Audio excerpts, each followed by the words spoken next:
ወንጌል ምዕራፍ 8 ቁጥር 14 ላይ የመጣሁበትን የምሄድበትንም አታውቁም።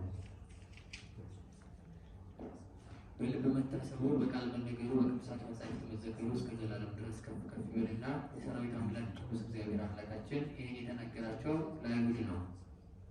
በመዋዕለ ስብከቱ በመዋዕለ ሥጋዌው ሰው በሆነ ጊዜ ሲያስተምር አይሁድ ሁልጊዜ ጌታችን መድኃኒታችን ኢየሱስ ክርስቶስን የሚፈትኑበትንና የሚፈርዱበትን ምክንያት ይፈልጉ ነበር።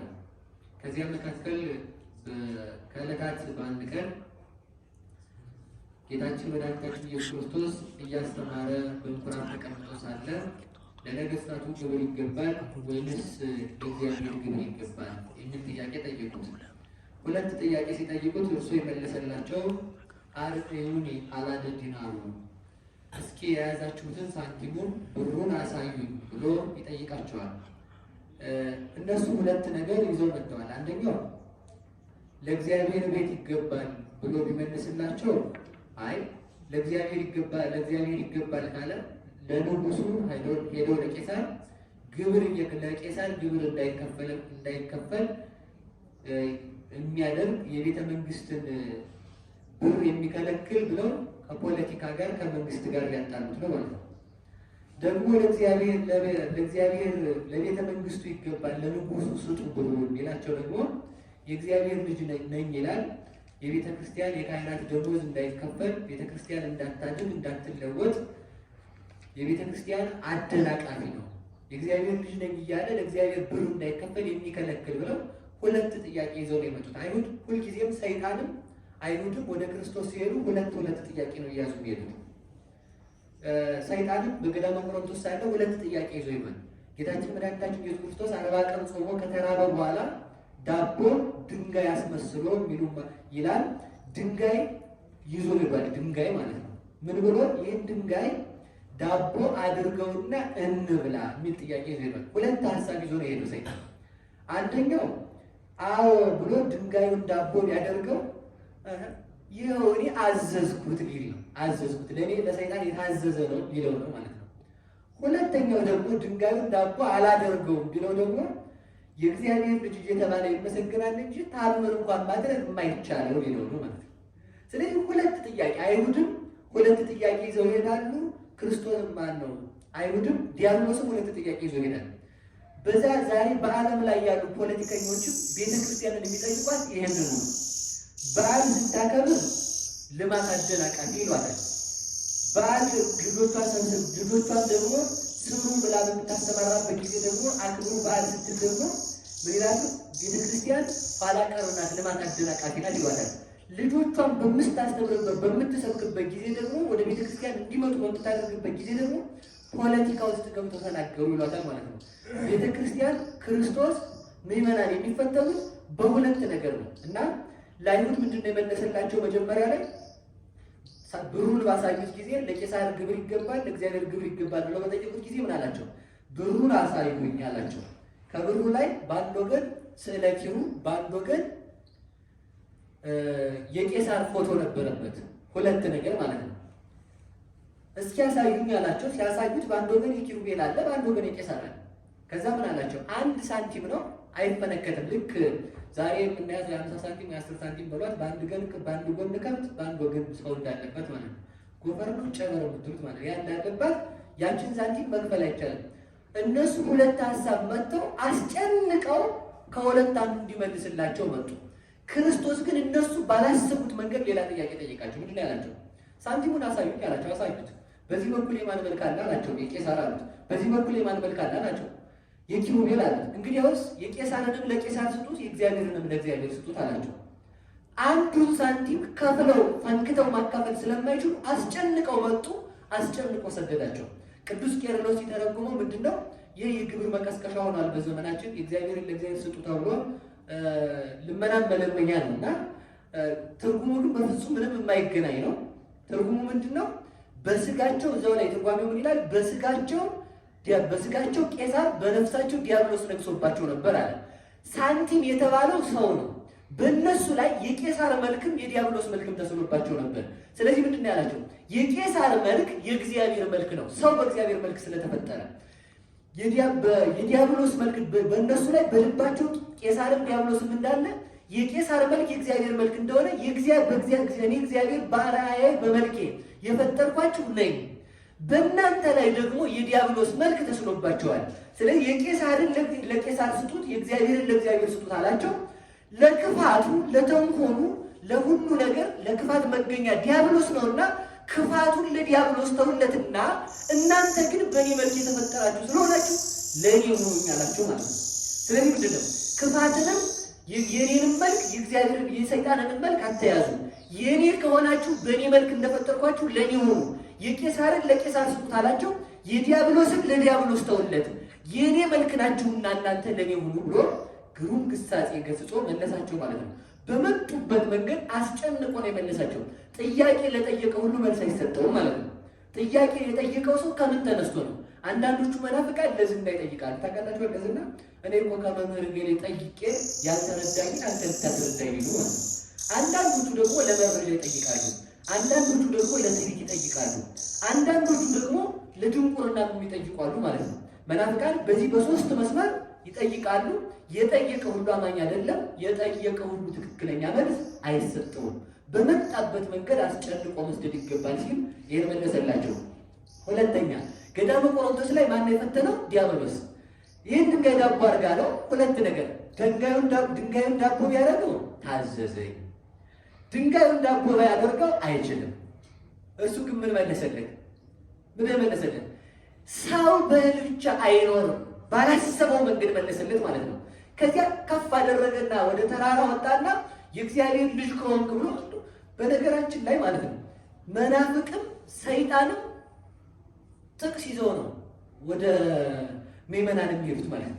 ሁለቱም በጥቅስ ተንተርሰው ነው። ሰይጣንም ወደ ክርስቶስ ሲሄድ መጽሐፍ ቅዱስ ያንጠለጠለ የመጀመሪያው የመጽሐፍ ቅዱስ አጣማሚና ፓስተር ወይንም የክህደት አባት ሰይጣን ነው ማለት ነው። መጀመሪያው ማለት ነው። እሱ ምን አድርጎ ነው የሰበከው? መዝሙር 90 እየሰበከ ወደ ክርስቶስ ነው የሄደው። ከነቢያቱ እየጠቀሰ እስመ ለመላእክቱ ይዞሙ በእንቲአከ ከመ ይቀቡ ከመ ኩሉ ፍናዊከ ወበእደው ሆኑ ያነሱከ ከመ ይትዐቀፍ በእግርከ፣ አንተ ብትወድቅ መላእክትን ስላንተ ያዛቸዋል ተብሎ ተጽፏል አለ። ስለዚህ ጥቅስ ጠቅሶ ወደ ማን ገባ? ወደ ክርስቶስ ገባ ማለት ነው። እሱ ግን ሌላ መለሰለት። ምን ብሎ ነው የመለሰለት? ራስክን ወርውር ብሎ ስለጠየቀው ምን አለው መሰላችሁ? እኔስ አለ እግዚአብሔር አምላክን አትፈታተን ተብሏል ብሎ ሲመልስለት ምን አለው? እኔ እግዚአብሔር መላእክትን ከመውደቅ የወደቁትን ሰዎች እንዲያነሱ የማዛቸው የመላእክት ጌታቸው ነኝ እንጂ እንዳንተ ሰውን የምጥል አይደለሁም ማለት ነው። ቅዱስ ኤፍሬም ሲተረጉም እንዲህ ይላል፣ ራስክን ወርውር አለው። የእግዚአብሔር ልጅ ከሆንክ ራስክን ከዚህ ላይ ወርውር፣ መላእክት ስላንተ ይታዘዛሉ ሲለው ይሄን መለሰለት አለ። ምን ማለቱ ነው ሲል ተመልከቱ። ቅዱስ ኤፍሬም እንዲህ ይላል፣ አንዳንድ ሰዎች ይጣሉና ከተማ ላይ አይታችሁ ከሆነ መስመር ላይ ቦታ ይጣላና እንግዲህ አንደኛውን ሰውዬ ሲፈነክተው ያኛው ሰውዬ ደሙን እያዘራ ደመ ነፍሱ ማለት ነው አለቀውም ልቀቁም ይላል ማለት ነው። ግን አንዴ ከቀመሰ ሁለተኛ ደግሞ ሊደገም ነው እንጂ ሌላ ምንም አይደለም ማለት ነው። ድንጋይ ዳቦ አድርግ ብሎ ጠይቆት በዚያ ጥቅስ ተመቶ ዲያብሎስ ልቡን ስላጣ ደግሞ ከፍ አድርጎ ደግሞ ራስክን ወርውር አለው ማለት ነው። ስለዚህ በአንዱ ጥቅስ ስለተመታ አለ ልቡናውን ስለሳተ ምን አለ? ራሴን የወረወርኩ ራሴን የጣልኩ እኔ ነኝ ማለቱ ነው። እሱ ግን ምን አለው? እግዚአብሔር አምላክን አትፈታተነው አለ። እግዚአብሔር ሰውን የሚያሳስት ሰይጣን አይደለም። ለብቱ ስባል ለክፋቱና ለክደቱ ሰውን ለማሳቱ አንተ ትበቃለህ፣ እኔ ግን የሳቱትን ሰዎች ላድን የመጣሁ አምላክ ነኝ ማለቱ ነው። የወደቀ አዳምን ላነሳ የመጣሁ ነኝ፣ በክደት ያሰነካከልከውን አዳምን ላነሳው የመጣሁ ነኝ ያለው እንዲህ ብሎ መለሰለት። ስለዚህ አይሁድ ፈተና ይዘው ይሄዳሉ፣ ዲያብሎስም ፈተና ይዞ ይሄዳል። አንድ ፈተና ይዘው ደግሞ ሶስተኛ ምንድን ነው? ብዙ ናቸው ፈተናዎቹ ነገሩ። ሶስተኛውን ከዚህ ወንጌል ጋር ያለው ዛሬ ምንድን ነው? ሴትዮዋን ስትዘሙት አገኘናት ብለው ወደ እሱ ይዘዋት ሄዱ። ሙሴ በድንጋይ እንድትወገር አዟልና እንውገራት አሉት። አሁን ለእግዚአብሔር ሕግ የተቆረቆሩ መስለው ነው ይሉት። ምን ብለው ነው እንግዲህ ሴትዮዋን በድንጋይ ወገሯት ቢል የእግዚአብሔር ልጅ ነኝ ይላል ሰው እያስወገረ ሊሉ ነው ለሕዝቡ ዘወር ብለው ማለት ነው። ልክ እንደዛ ታምረ ማርያም ያነብ አንድ ካህን ነበሩ አሉና ሁልጊዜ ታምረ ማርያም ላይ ማርያም እያሉ ጣል እያረጉ ጨመር እያረጉ ያነባሉ። ሲጠፋቸዋል አሉ አላዩቸውም እና ጣል እያረጉ ሲያነቡ መምህሩ ደግሞ ጠጋ ብለው የለም ይላል። እንደዛ ሲሉ ከዛ ታምሪሃ ይላሉ አማር ታውቃላችሁ ሁላችሁ ዘብ ይላሉ። ሰውየው ምን ይዘዋል? በውስጣቸው ደህና የወይራ ሽመል ይዘዋል ማለት ነው ቆመጥ። ከዛ ታምሪሃ ሲሉ ዝም ሰውየው ይመልሱ የኔታ አሏቸው። ተው ውስጥ ወይራ ነው ዝም በላሉ። ከዛ ደግሞ አንድ ሊቅ ደግሞ ምን አሉ? እግዚአብሔር እያለ ያነባሉ። አሁን ካሉ ጨመር እያደረጉ ማለት ነው። ከዛ ምዕመናን በሰበኩ በመንገድ መጡና ያ መርጌታ ያ መምህር ልብ ወሩ እግዚአብሔር የለም የሚል ኑና አዳምጡት አሏቸው። ከዛ በዛ ይሉና ጠፋ ሲላቸው እግዚአብሔር ይላል። ከዛ ሰው ክብብ ባርጎ እየጠበቀ ነው። ቆመጡ ይዞ አናቱ ሊመምሩ ማለት ነው። ከዛ ምን አለ መሰላችሁ ሰው መልስ እግዚአብሔር ጨመሩበት እኮ ይላል። አሁን እግዚአብሔር የለም አይደለም እኔ የያዙትን ያቸው አለ ማለት ነው። ስለዚህ ያ መምህር ቢመልስ ከህዝቡ ሊያጣሉት ተመልከቱ። እንግዲህ ምን ብለው እግዚአብሔር የለም አለ ጉዱ ብለው ማለት ነው። ባይመልስ ደግሞ እንደፈለጋቸው ሊሆኑ ጠበቃ ነው ማለት ነው። ልክ ኪያከ ሲባል ከወደድከኝ አግዘኝ አለ ማለት አንድ ጋር ከወደድከኝ እኔ ለኔ ኪዳኑ መንገሩ ተተኪ ያከበር ዝብለን እንዲያናገው ነው። እና ምን ለማለት ነው የፈለኩት? ሁለት ይዘው ነው ምን ብለው ተመልከቱ። ሴትዮዋን ትገደል ብሎ ቢፈርድባት የእግዚአብሔር ልጅ ነኝ ይላል። ሰው አደባባይ በድንጋይ ያስወግራል ይሉት። ሴትዮዋ አትገደል ቢላቸው ደግሞ ተመልከቱ የእግዚአብሔር ልጅ ነኝ ይላል። የሙሴ ሕግ ያፈርሳል ብሎ ይከሱት። ሁለት ጥያቄ ይዘውበት የሉት። እስኪ ጥያቄ ጠይቃቸው። ዝሙት ለብቻ የሚሰራ ጋር ስርቆት ለብቻ ይሆን ደግሞ ሞት ይፈርሱ። ዝሙት ለብቻ የሚሰራ ጋር ዝሙት እኮ ሴትና ወንድ የሚሰሩት የሁለት ሰዎች ኃጢአት ማለት ነው። ለሕጉ ካሰቡ ወንዱን ለምን አላመጡትም? ወንዱን አላመጡትም። ምንድን ነው ያመጣት? ሴትዮዋ የሚፈልጉት ተመልከቱ። ምን ጊዜም እንደው ኃጢአተኛና ምንድነው መሰላችሁ ምንድነው የታይት ትርሰከ ለአብድ ይላል ሲራክ። ኃጢአተኛና ዝቅ ያለ ሰነፍ ሰው ሁል ጊዜ አንዱን ጥሎ አንዱን አንጠልጥሎ ልክ እንደ መናፍቃን ማለት ነው። መናፍቃን አሁን በዘመናችን ያሉ መናፍቃን ዝም ብላችሁ ምታያቸው አንዱን ጥለው አንዱን አንጠልጥሎ ማቴዎስን ይቀበላሉ፣ ማርቆስን አይቀበሉ። መጽሐፍ ቅዱስ ውስጥ የማይቀበሉት አለ፣ የሚቀበሉት አለ። ሲፈልጉ አሁን ደግሞ ወርደው ደግሞ አሁን ወደ ምን እንደሚደርሱ አናውቅም። አንድ ብቻ መጽሐፍ ሊቀበሉ ይችላል። እና ስለዚህ አንዱን ጥሎ አንዱን አንጠልጥሎ ነበሩ አይሁድ። ስለዚህ ምን አደረጉ? ሰው ወንዱን ትተው ሴትዮዋን ብቻ ይዘው ሄዱ። ጌታ ግን ለምን ወንዱን ትታችሁ መጣችሁ አላላቸው። ሌላ መልስ ነበር ያመጣላቸው። ይችን ሴትዮ በሙሴ ሕግ ስትሰስም በሙሴ ሕግ እንደተጻፈው ያመነዘረች ሴት ትወገር ተብሏል። ስለዚህ ልንወግራት ማነው ይችን ሴት አምጥተናልና ፍረድባት አሉት። ፈራጅ መሆኑን ግን አስመሰከራቸው። ፈራጅ መሆኑን ካስመሰከራቸው በኋላ ምን አላቸው? አስገቧት ወደ ያላቸው አስገቡለት። ከዚያም በኋላ ምን አደረገ? የሁሉንም ሰው ኃጢአት መሬት ላይ ጻፈለት። የአንዱን ኃጢአት አንዱ ሰው ግንባር ላይ ጻፈለት። እንግዲህ ምን አላቸው? ኃጢአት የሌለበት ሰው መጀመሪያ በድንጋይ አንስቶ ይበላል አላቸው። እነሱ የመጡት ምን ብለው ነው? ወይ ትወገር እንዲላቸው ነው ወይ አትወገር እንዲላቸው ነው። እሱ ግን ምን አደረገ? ሴትዮዋን ለማዳን ምን አደረገ? የራሳቸውን ኃጢአት ገልጦ የተከሰሰችውን ሴት በነፃነት አቆማት። ሁላችንንም ከኃጢአት ማሰሪያ ፈቶ በነፃነት እንዲያቆመን መልካም ፈቃድ ይሆንልን። ስለዚህ በነፃነት ምን አላት መሰላችሁ? ሁሉም ሰው ዘወር ሲል ያም እዚያ ግንባር ላይ ኃጢአቱን ያህል እንደመስጠት ያም ደስ የሚለው ደግሞ እግዚአብሔር ከባት ያመሳል። አሁን እኔ የእርስዎን ኃጢአት አለው የራሴን ኃጢአት እርስዎ ግንባር ላይ ያለው የእርስዎን ያለ ግን እኔ ደግሞ የእርስዎን ሌላው ሰው ላይ ስለተጻፈ ማየታለች። ሰው ዘወር ባለ ሌላው ሰው ግንባር ላይ እያንዳንዱ ሰው ግንባር ላይ የሚያነበው የራሱን ኃጢአት ነው እንጂ የሰው አያነቡም ነበረ። ያንዱን ኃጢአት ለአንዱ ሰው ያልገለጠ ከባት ያበሳ መድኃኒዓለም ክርስቶስ ነው። ኃጢአታችንን የሸሸገልን እግዚአብሔር ስም የተመሰገነ ይሁን። የሁሉንም ከባት ያበሳ እነሱ ክፉ ስለሆኑ ክፉ ያልከፈላቸው ያንዱን ኃጢአት ለአንዱ ያልገለጠ ኃጢአታቸውን እንዲያውቁት አደረገ። ለምን መሰላችሁ? ኃጢአታችሁን የምታውቁትን ኃጢአታችሁን አንድ ካህን የሚያውቀውን ኃጢአት የተናዘዙለትን የንስሐ ልጆቹን ኃጢአት ለሌላ ሰው ያወራል። በዚያውም ላይ ልንገራችሁ፣ አንድ ካህን የአንድ ንስሐ ልጁን ኃጢአት ቢያወራ ከክህነቱ ይሻል ነው የሚለው መጽሐፍ። ከክህነቱ ይሻላል። ለወር ለዓመት አይደለም፣ እስከ ዘላለሙ ከክህነቱ ይሰናበታል። ምክንያቱም ክርስቶስ አንዱ የካህንን መገለጫ ምንድነው? ክፋትን፣ የሰውን ክፋት መሸሸግ። ዛሬ ግን ክፋት ሸሻጊ ማለት የንስሐ ልጆቻችንን ኃጢአት እንሸሽጋለን፣ ግን የጓደኛችንን በደል እንሸሽጋለን የሚለው ማጠያየቅ እንድንሸሽግ ክርስቶስን እንድንመስለው እግዚአብሔር ይርዳን። ከዚህ በኋላ ምን አደረገ? መለሰና ጠየቃት፣ እንዲህ አላት፣ ቀና በይ አንቺ ሴት አላት። ከዚያ በኋላ የሚወግሩሽ ሰዎች ወዴት አሉ? አይቲ ውእቱ እለ ይኮንኑኪ፣ የሚፈርዱብሽ ሰዎች ወዴት አሉ አላት። ሴትዮዋ ጎንበስ እንዳለች ጠላቶቿን አርቆላት ነበር። ስለዚህ ከዚያ በኋላ ቀና ብላ ስታይ ከሱ በቀር ሰው የለም። ከዚያ ምን አለችው? ወዴት እንዳሉ አናውቅም አለችው። መለሰላት፣ ኃጢአትሽ ተሰረየችልሽ፣ ከዚህ በኋላ ዳግም እንዳትበድይ። ሁላችንም ጌታችን መድኃኒታችን ኢየሱስ ክርስቶስ የመጣ ኃጢአታችንን ሊያስተሰርይ በደላችንን ይቅር ሊለን ነውና ኃጢአታችንን እንዲያስተሰርይልን በደላችንን ይቅር እንዲለን መልካም ፈቃዱ ይሁንልን። ከዚህም በኋላ እንደዛ ሲል ማን ሰሙ? አይሁድ። ተመልከቱ እንግዲህ ኃጢአትን ይቅር የሚል እግዚአብሔር ነው። እግዚአብሔር እንደሆነ ያውቃሉ። እሱ ደግሞ ምን እያላቸው ምን እያለ ነው ያለው? አንድ ጊዜ አላውቅም ይላቸዋል፣ አንድ ጊዜ ደግሞ ኃጢአትሽ ተሰረየችልሽ ይላል። ሁሉም ቦታ ላይ አንድ ነገር ብቻ ልንገራቸው።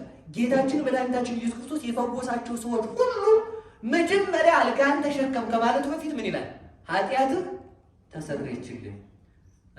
አንድ ካህን አሉ ጨንቋቸው ነው አሉና ሴትዮዋ ዕቃ ውሻው ሲነካባት ስታስረጭ ውሻው ሲነካባት ስታስረጭ ነገም ስታራ መጨረሻ ላይ ጨነቃቸውና ካልሆነ ውሻው አልርጫት ሁልጊዜ እየገባ የምታረቅ ሰውን አሉ። ግን ውሻ አይረጭም በዚያው ማለት ነው። አሁን የሚሰሙ መናፍቃን ሌላ ነገር እንዳይሉ ብዬ ነው። ውሻ አይረጭም። እኔ እንደዛ አላልኩም። ለማለት የተፈለገው ምንድነው? የተንኮሉን ምንጭ ላድርቀው ወይ ነው ለማለት የፈለጉት። ካሁን የተንኮሉን መነሻ እና የስጋ በሽታ መነሻው የነፍስ በሽታ ነው። የነፍስ በሽታ ደግሞ ኃጢአት ነው። የነፍስ በሽታ ኃጢአት ነው። የድህነት የነፍስ የመዳን ምልክቷ ምንድን ነው? የስጋ የመዳን ምልክቱ የነፍስ መዳን ነው። ነፍስ ስትድን ስጋ ትድናለች። ሰው ጭንቀት እንዲለቀው ከበሽታ እንዲፈወስ ከፈለገ አስቀድሞ ምኑን ንጹህ ማድረግ አለበት? ነፍሱን ንጹህ ካደረገ ነፍሱ ንጹህ ስትሆን ስጋ ምን ይሆናል?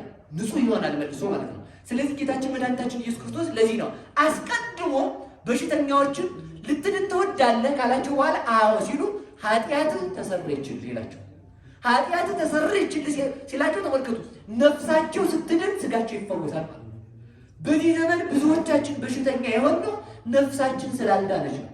ጭንቀታም የሆነው ሰው ብዙ ጊዜ በልቶ ሰላም አያገኝም፣ ጠጥቶም ሰላም አያገኝም፣ ለብሶ አይሞቀውም፣ አግብቶ አይረካም፣ ተምሮ ለሕሊናው ሰላም የለውም። ሰው ይማራል፣ ሰው ያውቃል፣ ሰው ይቀድሳል። እኛም ቀድሰን ሰላም የለንም። እናንተም ማስቀድሳችሁ ሰላም የላችሁም። ቆርበንም ሰላም የለንም፣ አስቆርበንም ሰላም የለንም፣ ኪዳን አድርሰንም ሰላም የለንም፣ መጥሙተንም ሰላም የለንም፣ ሰግደንም ሰላም የለንም። ለምንድን ነው ካላችሁ በውስጣችን የተደበቀ በሽታ አለ ማለት ነው። እርሱ ምንድን ነው? ኃጢአት ነው። አንድ ሰው በውስጡ እሳትን ታቅፎ ቢተኛ እንቅልፍ ሊወስዶ አይችልም። በነፍስ ላይ የኃጢአት እሳት እየነደደ ስጋ ሰላም ሊያገኝ ይችላል። ሰላማዊ እንድትሆን ከፈለገ ምን ይጥፋልን? ነፍስ ላይ ያለውን የነፍስን ጨዋታ መልስ። ለምሳሌ ነፍስ በስጋ ነው የምትኖረው። አሁን በሞት ያፈዘውን አሁን ውስጥ እንደው አንዱ ነዛን ግጥም አድርገን ብንዘጋበት ቤተክርስቲያን ውስጥ ዝም ይላል። እየጮኸ ያው እስከሚያቅተው ማለት ነው። ነፍስ እኮ እሪ ስለምትል እኮ ነው ስጋ ሰላም የሚነሳው። ሰው ሶፋ ላይ ግድም ብሎ ተኝቶ ውሸቱ ነው፣ አይመችም። እንደውም እኮ በጣም ነው የሚገርማችሁ። ተማሪ የቆሎ ተማሪ የሚተኛው መሬት ላይ ነው። አፈሩን እፍ እያለ ሆኖ መተኛ አይቆረቆሩም። ታዲያ በሰላም ነው የሚተኛው። ማታ የተኛ ጠዋት ወዳሴ ማርያም ነው የሚነቃው ማለት ነው። ሌሊት ጸሎት ያደርጋሉ። እንደዚህ አላልኩም። እና ምን ለማለት ነው የፈለጉት? እዚያ ላይ ተኝተው ሰላም አላቸው ማለት ነው። እኛ ደግሞ ሶፋው ላይ ተኝተን ተቀይሮ ምናምን ፍራሽ ተብሎ የማያሰልጥ ተብሎ ጠንካራ ተብሎ ሰላም እንቅልፍ የለም። በዛው ቁጭ ፍጥጥ ማለት ነው። አንዳንድ ሰው የእንቅልፍ ክኒና እየዋጠ እንደሚተኛ ታውቁ። እንቅልፍ አጥቶ በጣም እኮ ችግር ነው። ያ እንደዚህ የሚሆንበት ታዲያ ሐኪም ቤት ከምትቻዳል የት ናት? ናና ካይናት ጋር ንስሓ ግባ። ነፍስን ስታር የዛን ጊዜ ታባለ። ሰው ብዙ ጊዜ ከድብርት ለመውጣት ምን ይጠቀማል? መጠጥ። ራሱ ከጭንቀት ለመጠጥ እኔ ዝቅ ያልኩት ልብስ ስላለብስ ብሎ ልብስ በመግዛት ሰላም ሊያገኝ ይመስለዋል። ልብሱን ገዝቶ ሲጨርስ የህሊና ሰላም ያጣል። ሰው ርቦኛል ስበላ ሰላም አገኛለሁ ይላል። ሲበላ ደግሞ የጥጋብ መከራ ይመጣበታል ማለት ነው። ስለዚህ ሰው በልቶም ሰላም አያገኝም፣ ጠጥቶም ሰላም አያገኝም። ሌላው ቀርቶ ሰው ከዝሙት ለማረፍ ያገባል። ያው ብዙ ምክንያት ሊኖረው ጋብቻ ማለት ነው። ከዝሙት ለማረፍ አግብቶ ደግሞ ይበልጡን 15 ሴት ሊሆን ይችላል ማለት ነው።